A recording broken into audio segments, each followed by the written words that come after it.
se jag har ju jämnågo på ryska, so it will be in English version, but maybe we have this translation. Okay,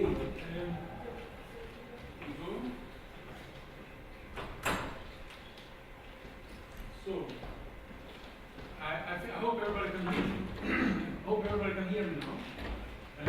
So I don't need to stay behind the microphone. My name is Tomas Lund. I'm basically from Sweden.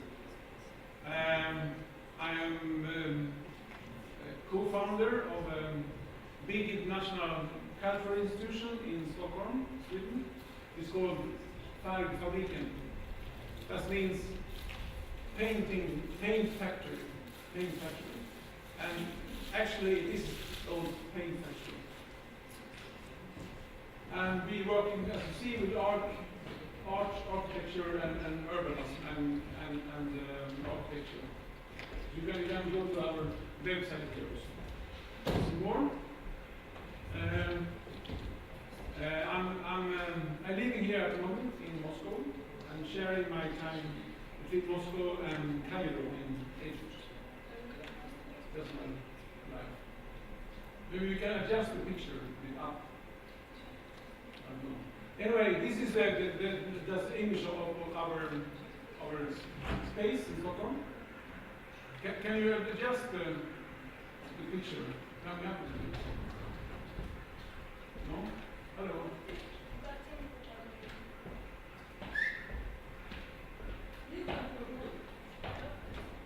Does it work? No, take it out a bit, so this is the whole picture. Okay. You have a technical problem because it's a different system. Okay. That's it. Okay. But I think okay, this is just a picture of our space, this old factory. Now you need to go up again. I don't know why it's so. Anyway, you can read by yourself. Feminism is an exhibition space and laboratory for art, architecture, and urbanism, who want to challenge, engage, and create ideas, collaborations, and interesting projects in various fields. Shapes, various shapes. Sorry.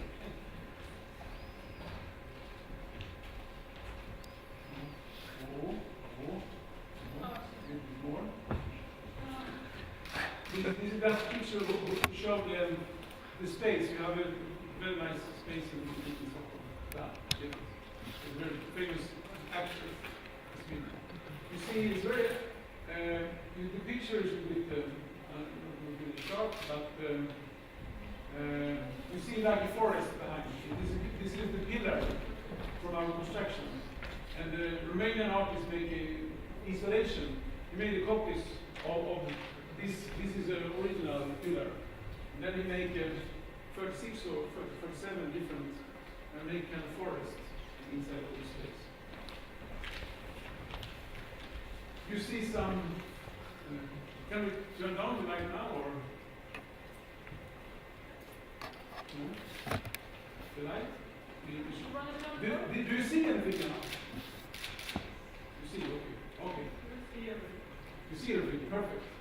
I will mention this is just a kind of picture of our do very fast. All our previous exhibitions. We have been working since 1995, when I, together with my friend, founded this private institution called Färgfabriken. We have a music installation here with old piano with Damien Hirst, yeah, you see some images from different. Here you can also see space with this water installation. You have a lot of water on the floor. This is a beautiful space.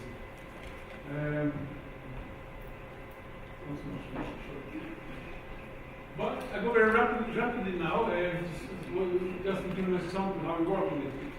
Can art heal? It's a good question. We starting we made one exhibition, for example, about the Civil War. The Civil War on the Balkan for 15 years ago. So we can call it I'll never talk about the war again. So we invite young artists, contemporary artists from Bosnia and Herzegovina, from Belgrade and from Croatia together. And for this young generation of artists, they never meet together. It's still so sensitive issue to talk about this history, to talk about the art. So we make an exhibition. So we bring them together. We bring them to Stockholm to work together. It was the first time again we was working together. That's a little bit Verflicken. We try to work with art, architecture, but also with the development of the society. Sometimes very political statements. Here's something. Can you take this? There, okay, perfect. I'm coming in a bit now to architecture and planning, what I'm here for. We do a lot with our beautiful space. We have this 900 square meters main room, and so here we make an installation with two artists. One is from Beirut and another one from Holland, I think. These two girls, they're working with, they make construction, they make rooms, they make kind of installations by tape. You know, the tape, scotch, you know? And they make a very strong construction, only with tape. So they hang it through these pillars. And you can see here, you can see how this is 1 for 2 now. You see? Is the people climbing inside this construction. Most of them were children, but also adults. You can walk here, like inside, like to be inside of a human being. But it's also about space, it's also about architecture very much. But people were so surprised that everything we used was just tape. So when you put tape together, it's extremely strong.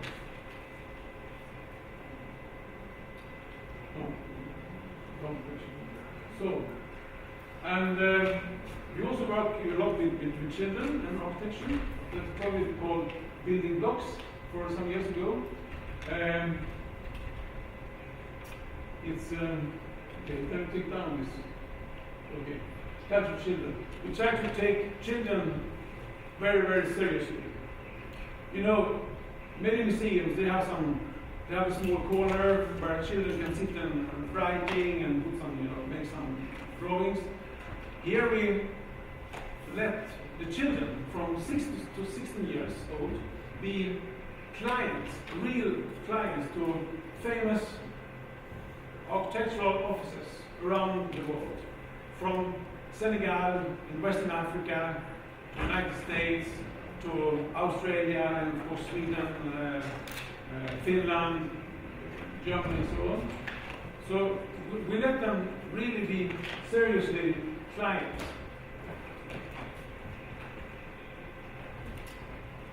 So the children come to these offices for this, and they were very proud, coming to the offices, to have a discussion. You know when children make drawings about the house, how it looks like, very simple. There's like windows, you have doors. But here was more of the discussion. So this famous architect was sitting together with children and have a discussion about the dreams, about the house, the living, the space. So the children was really dreaming. So the architects make a plan, a real plan, from the dreams or the ideas from the children. It was very interesting. I'm planning to do a little bit similar project here in Moscow maybe next year. I continue? I don't know how much you see it now. You see this is one space. Here this one construction is 4 floors. 4 floors and this is kind of tower where you have a view. It's more than 6 meters from the floor to the top here.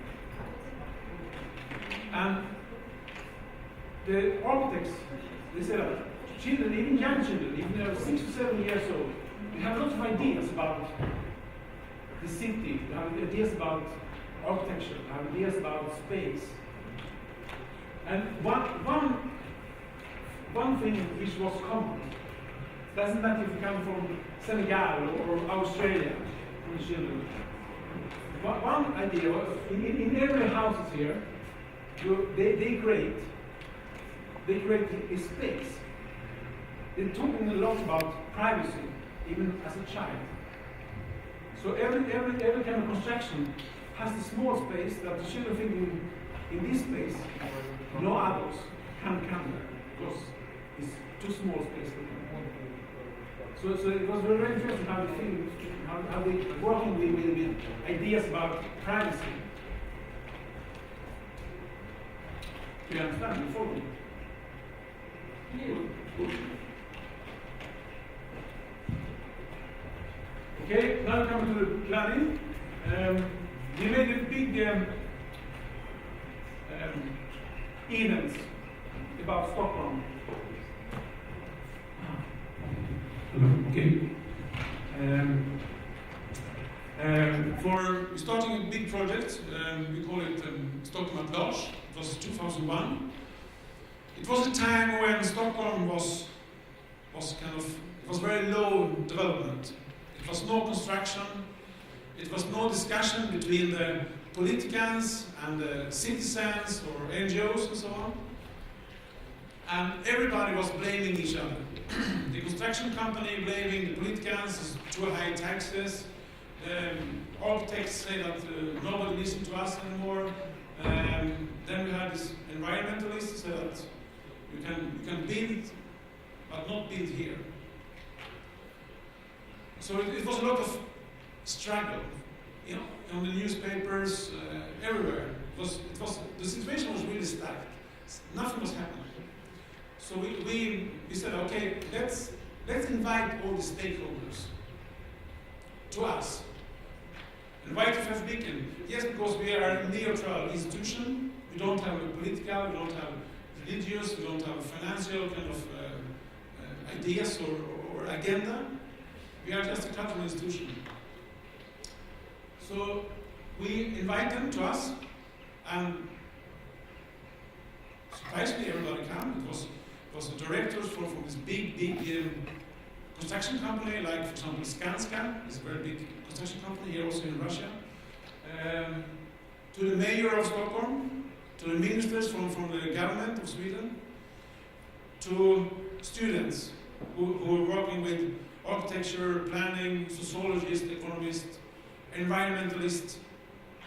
So we invite them. And to be a little bit more than a kind of traditional seminar, we create, I just have 2 hands. You see here, this is kind of big map over Stockholm. This map is 800 square meters. And this was before Google Earth. So I spent all my summer, my vacation to finding construction. So you can walk on this map. This is a photo, fly photo, and this is a map. You see here. So it was a big drama to get it. But anyway, so we create a kind of playground for all the stakeholders, and then we invite people from abroad to lead the process. So we make a lot of think tanks and workshops together. And again, together with this mayor, not people from the mayor's office, it was the mayor herself was there. The minister himself was there. The director of this construction company was there, working together.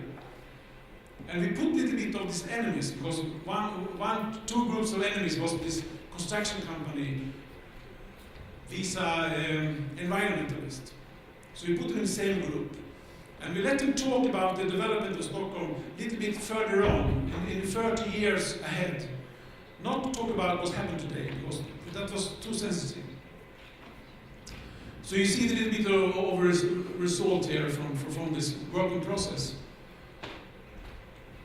And it went very well, and we can do so. We can, okay,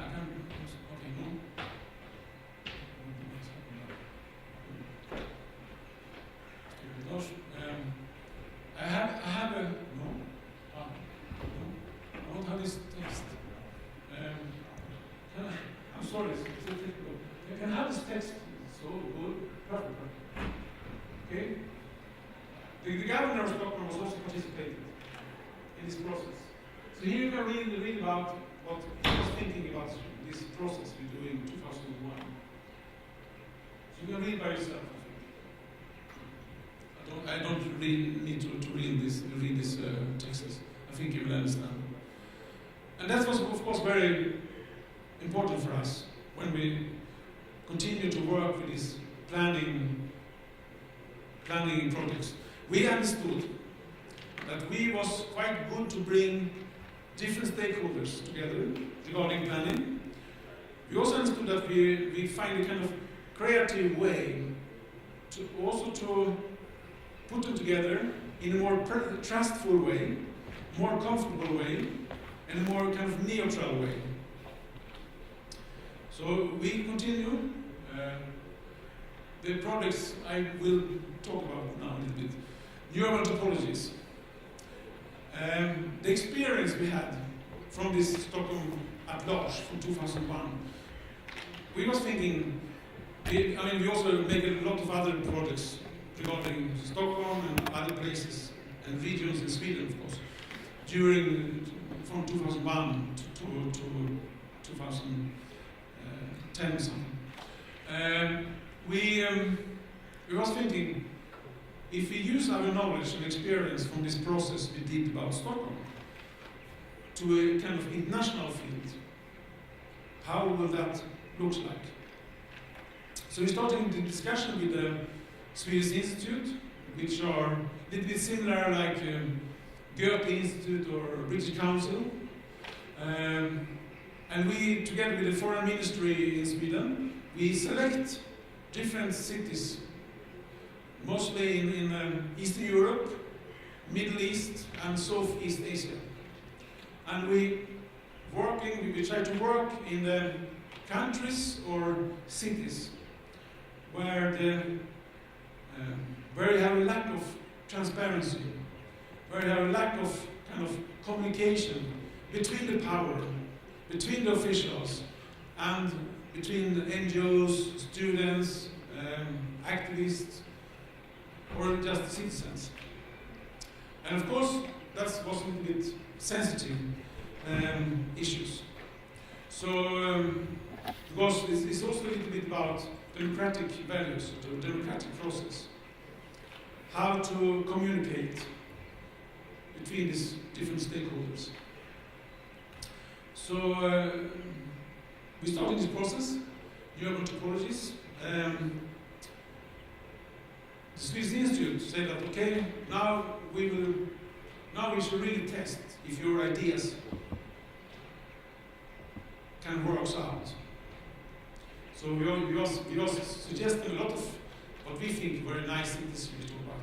We want to go to Istanbul or talk about other city that we really like to go to and try this method. But the Swedish Institute said, no. The first city will be Minsk. As you know, where you have a very tough political situation in Belarus. So this is the cities we have been to so far. Chisinau, Minsk, Alexandria in Egypt, Skopje, Macedonia, Amman in Jordan, Mostar in Bosnia-Herzegovina. Jakarta is a city on Java in Indonesia. We also forgot to put up Rangoon in Burma. And this year we have been to Kharkov and also to St. Petersburg. This is just a picture from Indonesia, how we're working together. Take it. Can you? Okay. Yeah, also the text here. Fabriking believes that cities and urban culture are not only about physical planning. They also touch on issues such as transparency, democratic process, social and environmental sustainability, and cultural development and identity. Nowadays, people talk a lot about sustainability. And for most of the people, it's about environmental issues. But for us, for Fabriken, we are more interested to talk about perhaps the social and economical development and sustainability. Because we believe without any kind of social sustainability, we cannot even create kind of, poor people or people who feel they are outside the society, they don't care about the environmental issues at all. Even if we, of course, in our projects talk about environmental issues also, of course. This is just a picture from Minsk, actually. I think where if you go up a little bit, can you go up a bit? So, yeah. Do you see? This is a picture from Minsk, and here you see this kind of all the generation of officials. He's the secretary of the mayor of Minsk, and this is, I think he was director of planning of Minsk. But he went together with his students, young generation, and nobody believes that they will come together. Everybody told us that the officials, they will never show up here. It's too sensitive for them. But they come, and we have a very good discussion together. I was surprised that it was so kind of open discussion we have between the politicians, officials, and the young students, and the younger activists from Minsk in Belarus.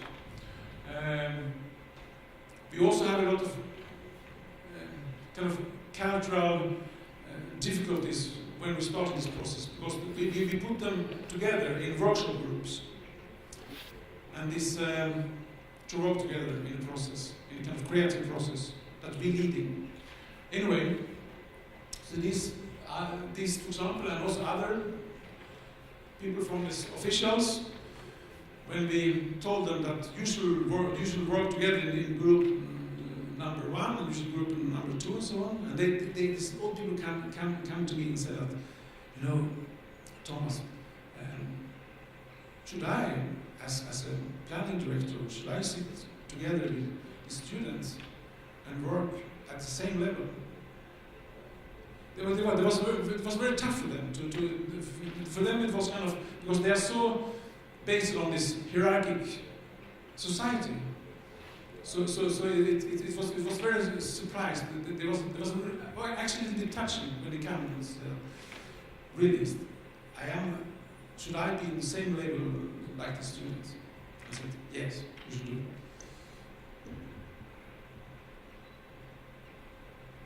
Yeah, the method is a great value for stakeholders from city officials, universities, students, academics, and NGOs, etc. New urban topology is carried out often in cities where lack of collaboration, as I told you, meetings and transparency between the various interests. So I will just tell you a little bit about go down. Okay, thank you. Anyway, as I mentioned before, for us it's very important to, if you talk about planning, if you talk about architecture, or if you talk about how to develop the society, it's for us it's so necessary to have a collaboration between officials and between people who live here, and young generation, but also ordinary citizens, NGOs, and so on. Of course, I know the situation in Russia, and many other countries, where the officials and other groups in society, they never meet. They never have a kind of common discussion about their own cities, about the future. And so we have a great kind of method that we bring these people together. When you're traveling abroad and do these projects, as you're coming as a Swede, most of the people abroad, they think, you're from Sweden, you're a little bit, blue-eyed, you're a small country, you don't have this kind of hidden agenda. If we should be British or Americans, they would come directly. Who are you? Where are you? What's your real plan here? Why you're here and so on. But Sweden has a good reputation. We are neutral, political neutral. So it's very easy to us to put this kind of different stakeholders together. Of course, we use also our embassies to a little bit press sometimes. Sometimes we need extra, meetings to convince these people from the officials to participate in our projects. But we have, first of all, we have seminars where we have a kind of discussions with the representation of the city we come into, where we have people from the planning office and different type of seminars. I will also say is mostly open for everybody to come to listen. It's just to get knowledge about the city. And we always bring people from the planning office in Stockholm to come and have their own presentation. And a little bit, we let them talk about how Stockholm dealing with these issues regarding communication, participation in Sweden, and especially in Stockholm. And we do it without saying that this is the way you should do.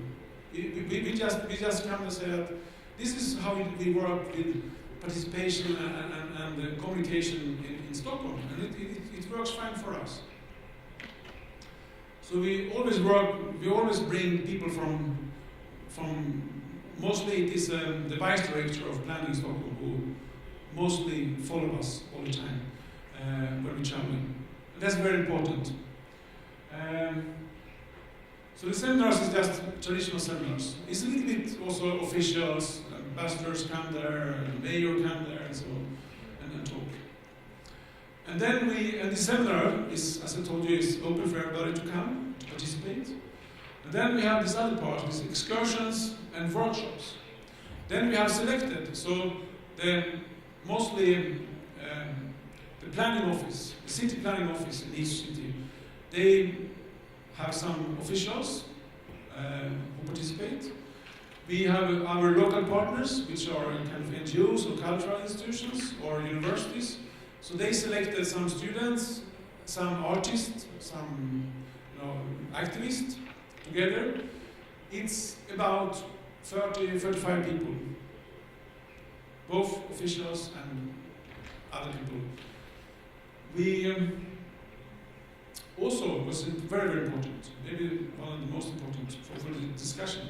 We also bring people from abroad to come to each city. Mostly it's participants from these cities I mentioned before to you. So, for example, I just came back from Kharkov in Ukraine, where we invite people from Beirut, from Alexandria, it was people from Mostar, Bosnia and Herzegovina, and Stockholm, and Riga. Because we are totally sure that you're totally blind in your own city. You need people who come with other eyes, with fresh eyes. Not perhaps coming up with a solution for everything, but perhaps coming up with a new type of questions to this discussion. Why you do it in this way? In my city, we try to solve this problem in this way and so on. So, and this is so important to have this kind of mixed people from different countries.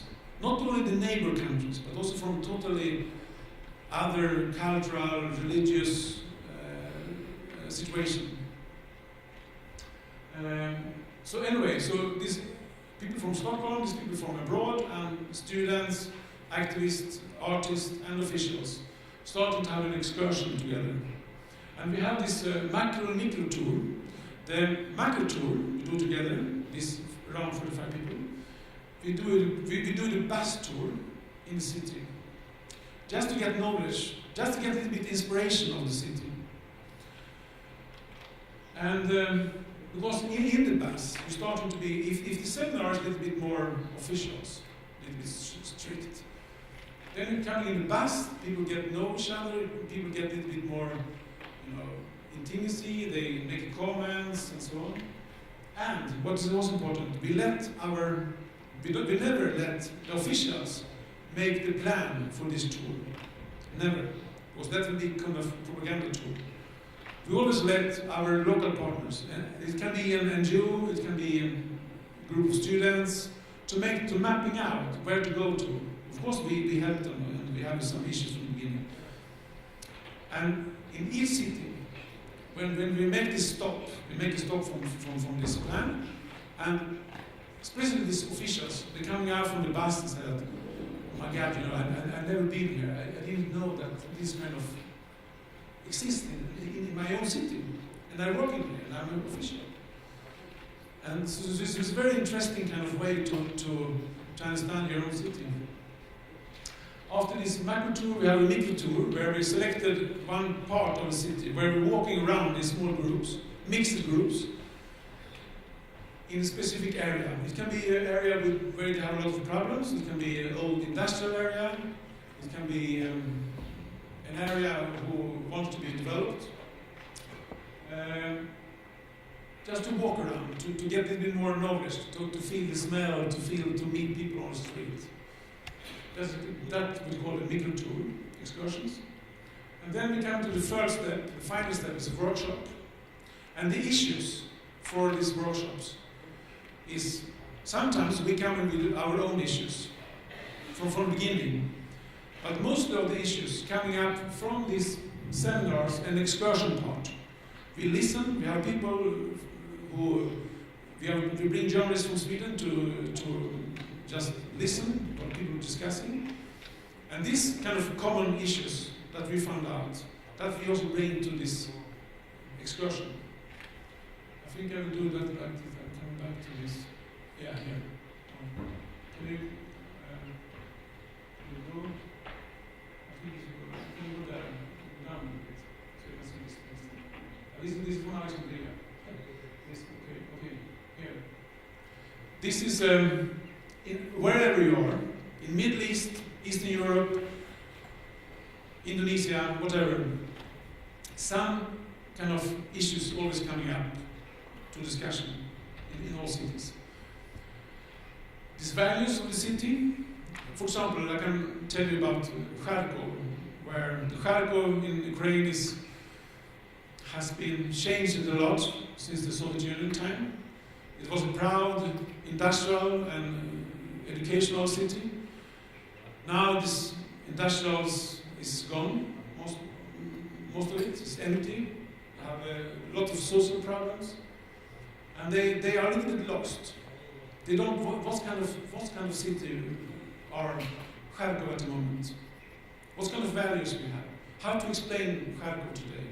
We still have some, higher educational institutions, a lot of universities, but before they was proud. It was kind of elite. It was kind of the best of the best, also in the Soviet Union. But now Kharkov is really falling down, socially, economically, and so on. So we try to help them a little bit in this process. Public spaces, of course. Everybody talks about public spaces, especially this younger generation of people. And public spaces mean different in different parts of the world. Most is coming up, what is public spaces? How can you use it? Who can use it? If you talk about public space in Minsk, that's a very tricky situation, because you can't use the public spaces as we can do in many parts of the world, the rest of the world.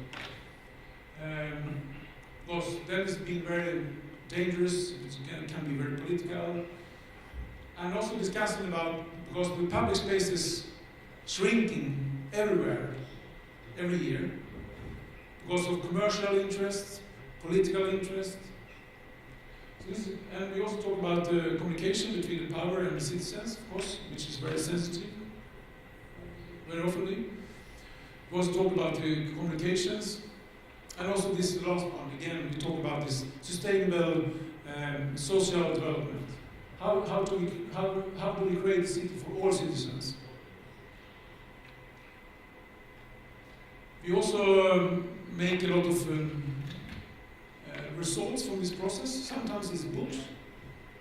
This is a book from Alexandria, City of Layers. It's a book in English and Arabic. And this was the first book we made. It's about Minsk and Chisinau, just an English version. And we also started to make a film about each city. That should be a bigger series of film in Swedish TV next year. So everybody asking us why you do this and what will be the result. What's happened after this workshop?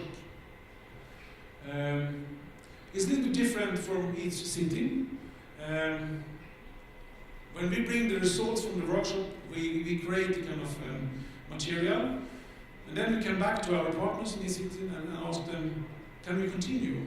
Do you need us again? For some cities say that, okay, no, this was a very good door opener for us. Now we can continue by ourselves, which was happening, for example, in Chisinau, where there's a lot of NGOs working directly now with the city government of Chisinau, with planning. In some other cities, like, for example, Alexandria, Mostar, for example, where we have continued for many years now. Where, for example, in Alexandria, the governor and director of planning coming back to us to say that we need your help again. We want to create a good example about communication. So now this people from the city governmental office starting a project with a very, very poor neighborhood, quite in downtown of Alexandria. And also for these people, for these local people in this poor area, for them it's very, very rare when officials come to them and they asking, how can we develop this area? They're a little bit shocked. They're a little bit, why? They're a little bit afraid. Why are you coming here? Do you want to take my house from me or whatever? So it's you can say that this project we do is mostly about to create a trust between officials and other groups in society. Our situation we come to when we're asking these officials that now you should work with NGOs, younger students, activists, and then I said, why should I? I'm official. This is my job. I don't need to listen to other people. This is because I know that I'm educated. I do just my job. I don't need any kind of other knowledge or other experience or ideas. And at the same, when we come to these younger people, activists, students, they said, no, I don't want to work with these officials because they are corrupt, or they don't listen to me, or So it's a big lack of trust from both sides. So this is what this project is about, mostly, is to create a kind of a trustful situation. Therefore, we have developed this kind of new urban topologies. And I would say, and I'm also surprised by myself, it has been succeed almost in all cities in a very good way. And I'm very glad and I'm very proud to, for example, open up a lot of doors. Sometimes also very political doors in many countries where the democratic tradition is very low, or the democratic knowledge and the lack of transparency is basic. I'll just do a very fast ending of the fast, and then I will have some discussion. Okay, I can see you. This picture is from Mostar in Bosnia and Herzegovina, where our job is now. We will continue now also in Mostar, like we was doing in Alexandria. The mayor of Mostar coming to us and asking, because I would say that Mostar is a very divided city by Croats in one side and what we call Bosniaks, which mostly are Muslims. And they still don't talk to each other since the war, since the Balkan War. So we creating a kind of trust between these people. Because in Mostar you have two different city governmental structure. You have one city planning for the Bosniaks, and one city planning office for the other groups. So it's very divided. But now we're creating a kind of urban center in the city. So we're starting a huge process to get together with the city government and Fairbeacon, my institution now, from January this year. It's very interesting and it's a beautiful city. How you can see just the ruins from the war. This now the picture is from Alexandria. This is another project where we also work with same kind of stakeholders back in Stockholm. This is kind of this one. This is kind of follow-up from this Stockholm at large that I showed you before with this big map that we're doing today. But I think I will stop here because it's better you have some comments or questions to me. But finally I will say that this Urban Topology is something, this process takes time. It takes time to build trust.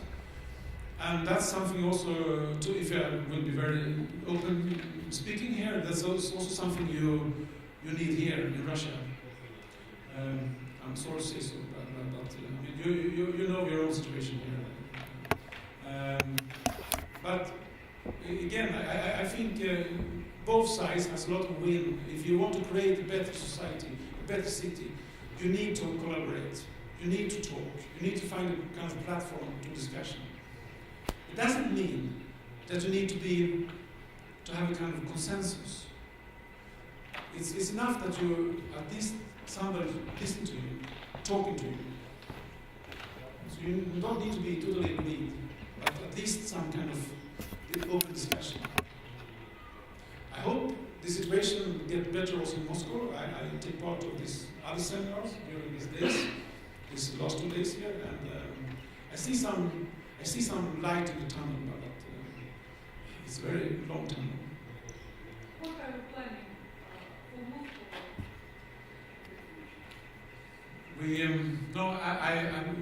for Moscow? For Moscow, we don't know. We do this smaller projects, starting projects in perhaps in St. Petersburg. We'll see how it can be ending. In Moscow, we starting to have some discussion about director of architecture, the head architect in Moscow. Because here you have a lot of empty industrial area in Moscow, and many of them try to be developed to something else. You have already a lot of examples where you have a lot of cultural institutions and educational institutions. But we're just starting a discussion. We will see, but I also have some. You will participate? Yeah, we already have some meetings just to see what can we do together. If we can do it and how we can do it. But it's very early in the process, so I can't tell you more than that. But the next new city will be Beirut. Because I'm mostly focused on Russia, Eastern Europe, and Middle East. Because I live in Moscow and Cairo, so I go back and forth all the time. And in Alexandria, I told you we are already in this fourth step of this process. This is the third year we'll be working in Alexandria. The second year in Mostar. We will also probably continue also in Kharkov. Probably we should do something very fast because of this current situation we have now in Ukraine. So we will see. But in Moscow it's too early to say something what we can do. Yeah? Which result did you get In Minsk we starting the most significant result that the city government, after our process, they're starting a kind of formal, how to call it, for every year, the city government, the planning office, people coming to the university, and they have an open discussion because the students coming up with some lot of ideas how to develop Minsk, and that's very new for both the university and from the officials, because this project is not based on concrete, buildings. It's not about architecture. It's just to find a way to open up a closed system. And so I was participated in September in Minsk in a conference. Like it was also about the city government, people coming to the young students, and the young students also have starting a collaboration with a kind of cultural center called U Gallery in Minsk, which are the most kind of one of the biggest gallery in the city. So they also are kind of neutral platform. So this I would say that the people in the city government in Minsk is quite open-minded. They are quite brave, more than the government for the country. At least they want something. They understand that they need to listen. They need other kind of knowledge. They need other type of experience. So now at least we are starting a process between the really young generation of students and the city officials. But we also have a discussion there how to continue. So it is a hope, even if they can do it in Minsk, they can also do it in Moscow, I'm sure.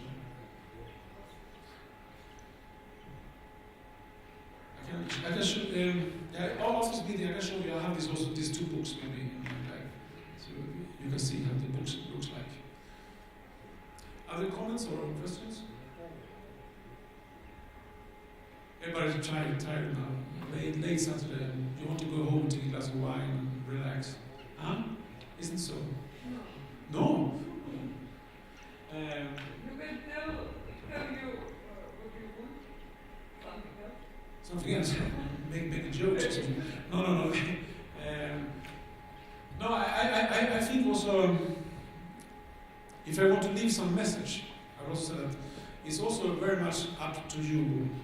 I don't know the background, but many of you, I suppose, are students. I think it's also a little bit up to you to push your teacher, the leadership of the university, also to be more, to have presentation more open, because there also this academical world is so narrow, so small, and you have your presentation for each other. It's kind of internal kind of arrangement all the time.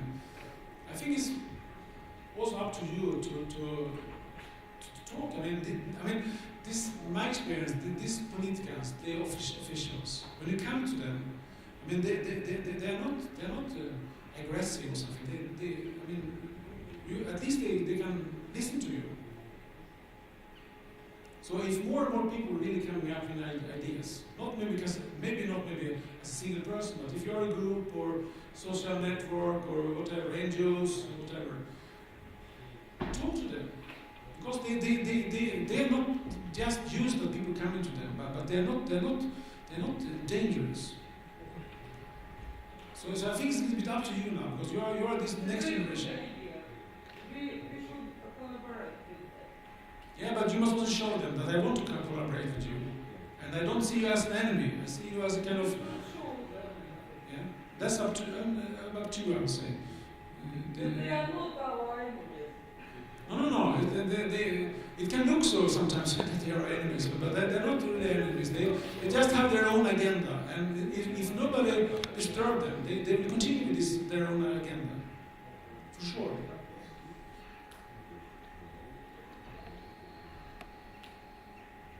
If they resist, we'll apply to you. Oh, Yeah? I'm not a messiah or something, you know.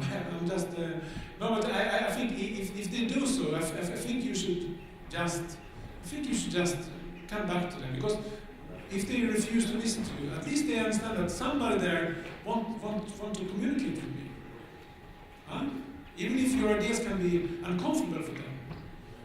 But if a lot of people coming back into them and say, okay, listen. Yeah, I mean, this process is not a quick fix. It takes time. It takes a lot of time.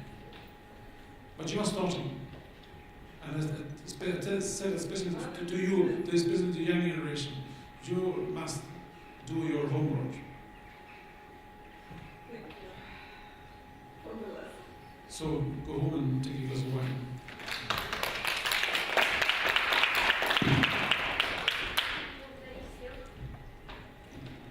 Хочу поблагодарить всех, что приняли участие сегодня в нашем фестивальном дне Московского урбанистического форума, и будем рады видеть вас в следующем году.